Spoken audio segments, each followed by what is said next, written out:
Bonjour à tous, c'est Cartomaniac et ça fait extrêmement plaisir de vous retrouver. Aujourd'hui, il y a un nouvel intro, je sais pas si vous avez remarqué, mais il y a un petit changement au niveau de la musique, des images, tout ça. Il y a aussi nouveau paquet, je viens de m'acheter un Tiny Ho, j'ai aussi acheté un paquet Phoenix, je voulais acheter 2 paquets basiques mais d'autres marques. Alors, est-ce que vous êtes intéressé par une apparition d'As? Ben j'espère que oui, parce que c'est le sujet d'aujourd'hui. Ça va être une magnifique apparition d'As que j'ai apprise il y a quelques temps déjà, mais vraiment magnifique. Ça permet de clôturer votre tour si vous avez des As sous la main. Vraiment, ça donne un effet surprenant. On passe tout de suite à la démonstration, mais on passera aussi par l'explication, où on fera quelque chose de détaillé, parce que c'est assez difficile à comprendre. Enfin, les petits conseils, et à tout de suite. Alors, Tiny Ho. Un jeu de cartes. On fait choisir une carte au spectateur, n'importe laquelle, ça peut être vraiment pris au hasard. On va prendre par exemple celle-ci. Pouf. Cette carte qui est le 7 de carreau. 7 de carreau qu'on va perdre à l'intérieur du jeu. Ici par exemple, toc. Il est difficile de trouver une bonne carte, c'est-à-dire de trouver par exemple la carte du spectateur. On se rend pas forcément compte, mais c'est assez difficile. Par exemple, si je vous montre celle-ci, je sais déjà que ce n'est pas votre carte. Mais parce que c'est logique, je veux dire, elle ne peut pas être à cet endroit-là. Bien. Mais des fois, les magiciens, ils arrivent, en mélangeant même les cartes, à trouver les cartes des spectateurs. Ça paraît assez spécial et improbable comme ça, mais regardez bien. Je vais juste mélanger un peu le jeu, hop. Et ce que je vais faire à partir de ce moment-là, c'est le recouper encore. Et là vous pouvez remarquer que vraiment toutes les cartes sont mélangées. Je recoupe le jeu pour le recompléter. Je ramène les cartes et regardez bien. Si je frotte un peu mes mains, j'écarte les jeux et là vous voyez que je tombe sur un As. Je vous montre cette carte, c'est aussi un As. Cette carte, par la même occasion, c'en est un. Où est le 4e As? Très bien une question, regardez bien. Le 4e As est juste ici, avec une carte au milieu de ces 2 As, qui est évidemment la carte du spectateur. Et à tout de suite pour l'explication. Pour cette magnifique apparition d'As, j'espère qu'elle vous aura plu d'ailleurs, il vous faut évidemment 4 As, ça paraît logique. On commence par mettre un As au-dessus du jeu. C'est le seul As qui sera au-dessus du jeu. Ici on vient mettre un As en dessous le jeu. Alors moi je vous conseille de mettre les 2 As rouges en dessous et au-dessus.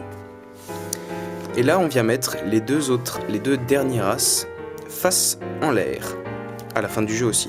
Donc on se retrouve avec un As sur le dessus, 2 As face en l'air à la fin, et le dernier As qui est ici. On vient faire choisir une carte à un spectateur, n'importe laquelle, 4 de trèfle. Pour perdre cette carte dans le jeu, on ne va pas réellement la perdre. On va utiliser ici un léger break à la dernière carte. Voilà, on vient pincer le bout de la carte pour la faire baisser. Et on vient insérer la carte évidemment face en bas, entre les 2 As face en l'air en haut, tout en donnant l'illusion qu'on la met au milieu du jeu. Voilà. Donc on se retrouve dans la position avec votre carte, un As, votre carte, un As, et un autre As face en bas. Ici, on vient faire une slip cut, c'est-à-dire un forçage en glissage, parce que c'est utilisé pour les forçages en glissage. Vous avez une de mes vidéos qui explique cette manipulation, c'est-à-dire venir chercher avec tous vos autres doigts ici la carte au-dessus qui est ici un As. À partir de ce moment-là, vous montrez la carte qui se situe en dessous, une diversion, car vous allez faire un break ici de cet As. C'est assez difficile à comprendre, hein. Essayez de bien suivre. Faire un break à ce moment-là, pour reposer la carte et attraper l'As. Donc vous vous retrouvez avec un break au petit doigt ici, et vous avez attrapé l'As. N'égalisez pas parce que vous allez couper ce jeu en deux avec l'As en dessous et les autres cartes ici pour faire un mélange américain. Comment on va procéder pour le mélange américain? Je vous montre un peu ce que ça donne comme ceci. On vient d'abord 3 cartes à gauche. Donc As, votre carte et As face en l'air. On vient poser, donc j'essaie un maximum de vous montrer. Hop. On vient poser l'autre As du dessous du paquet sur ces cartes. Et on vient reposer l'autre As qui était l'autre As rouge en dessous. Donc vous avez les 3 cartes, As de droite, As de gauche, et vous terminez votre mélange.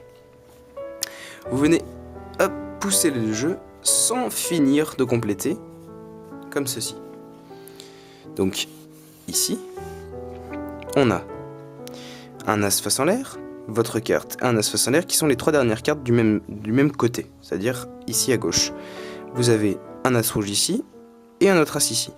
Après avoir effectué ce petit mélange américain, vous allez séparer les 3 dernières cartes du jeu, c'est-à-dire que vous allez faire tomber les 3 cartes avec la carte du spectateur ici. À ce moment-là, donc là, vous voyez ce que je fais, mais vous ne l'avez pas vu sur la démonstration. Vous allez pousser légèrement le jeu ici pour le remettre. Vous avez mis les As en travers, vous les faites tomber. Enfin non, maintenant, c'est la dernière partie. Hop, vous coupez le jeu en deux. Vous venez compléter. Et là c'est tout simple, vous mettez vos doigts sur les bords du jeu, donc ici à peu près à la fin de cette carte là, hein, juste après cette carte là, et ici à peu près au même endroit, un peu en symétrie. Et vous venez pousser le premier paquet vers le bas. Alors je ne sais pas, il y a eu un petit souci là, j'ai poussé 3 cartes. Quand vous aurez fait ça, vous vous retrouverez comme ceci. Ensuite il vous suffit de couper à l'endroit où ça coupait le paquet pour retrouver les 2 autres As. Et évidemment, le dernier As est en dessous avec la carte du spectateur en plein milieu. Un peu difficile à comprendre, je vous la refais rapidement. Donc vous avez vos 4 As. Un As au-dessus, un As en dessous, et 2 As face en l'air. Vous pouvez choisir une carte à un spectateur. Valet de carreau. Vous venez attraper avec votre pinky, votre petit doigt, la dernière carte, pour donner l'illusion que vous mettez votre carte au milieu du jeu alors que vous la mettez en avant-dernière position entre les 2 As face en l'air. Vous venez faire une slip cut. Hop là. Pour montrer la carte ici. Vous briquez la première carte du paquet gauche pour poser l'As en dessous. Donc à la place du 8 de cœur. Vous ne complétez pas. Vous posez les deux. Vous faites un mélange américain. 1, 2, 3. 3 cartes à gauche. Une carte à droite, une carte à gauche, et vous finissez votre mélange. Vous poussez toutes les cartes, égalisez à peu près à moitié. Vous faites tomber les 3 cartes, les 3 As, pour les mettre au milieu. Vous coupez tout le mélange, vous complétez cette coupe, et là, vous avez juste à descendre le paquet vers le bas. Vous avez un premier As ici, vous coupez à l'endroit de la coupe un deuxième, vous coupez à l'autre endroit de la coupe un troisième, et le quatrième est évidemment ici avec la carte du spectateur. J'espère que ça vous aura beaucoup plu. Pour les conseils, je vous conseille de bien cacher les 2 dernières cartes face en l'air, qui sont les 2 As au début du tour. Essayez de faire ça de manière naturelle, comme à chaque fois, et n'hésitez pas à me demander des conseils dans les commentaires, parce que je vous jure que ça doit pas être facile tout le temps de faire tout ça, de faire tout ça sans explication vraiment précise. Enfin, elles étaient précises, mais sans conseil. Si vous avez besoin de conseils, n'hésitez vraiment pas. Et voilà, j'espère que ça vous aura plu. N'hésitez pas à commenter, à vous abonner si vous voulez suivre le reste des vidéos. Je prépare une vidéo sur les coupes XM pour confirmer, car j'avais déjà fait une pour amateur. Je fais confirmer, je ferai ensuite expert. N'hésitez pas à aimer la vidéo si elle vous a plu, c'est vraiment important pour moi, ça me ferait super plaisir. J'espère que l'intro aussi, la nouvelle intro vous aura plu par la même occasion. N'hésitez pas à partager aussi, parce qu'il y a des gens qui voudraient peut-être, vous connaissez peut-être des gens qui voudraient aussi s'y mettre, ou alors essayer de trouver certaines techniques ou s'améliorer, qui voudraient utiliser ma chaîne pour ce genre d'utilisation. Et j'espère qu'on se reverra pour une prochaine vidéo. Ciao!